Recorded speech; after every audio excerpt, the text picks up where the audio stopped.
TG Plus News edizione di Treviso, buonasera. In apertura del nostro notiziario la cronaca.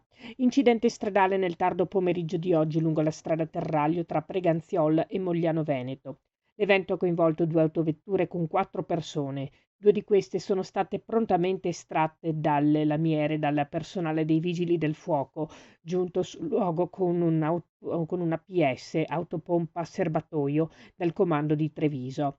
Sul luogo anche personale sanitario del 118 che ha preso in cura le persone estratte dai vigili del fuoco. Presenti anche la polizia locale e i carabinieri per i rilievi del caso.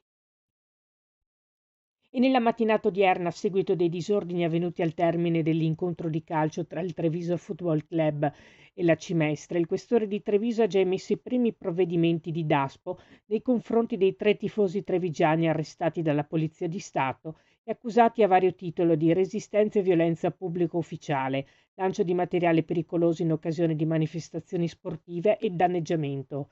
I provvedimenti DASPO avranno una durata di 10 anni e si accompagneranno alla prescrizione di presentarsi presso gli uffici di polizia nelle giornate interessate dalle competizioni sportive per la durata di 5 anni in relazione agli ultras di 56 e 60 anni e per la durata di 10 anni in relazione al tifoso 25enne.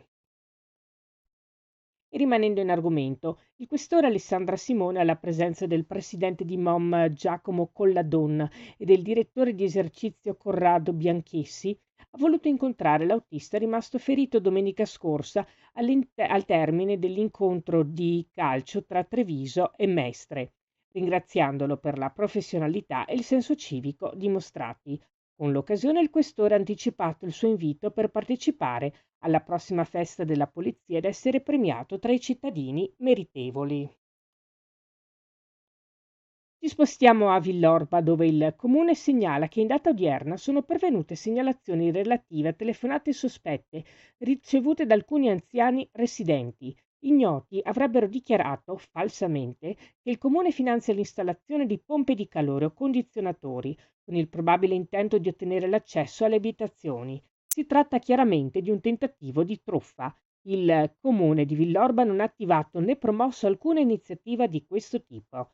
Invito tutti i cittadini, in particolare le persone più anziane e i loro familiari, a prestare la massima attenzione, dichiara il sindaco di Villorba Francesco Soligo.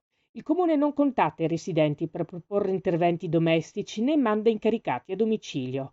In caso di dubbi o situazioni sospette, è fondamentale non far entrare sconosciuti in casa e contattare immediatamente il 112.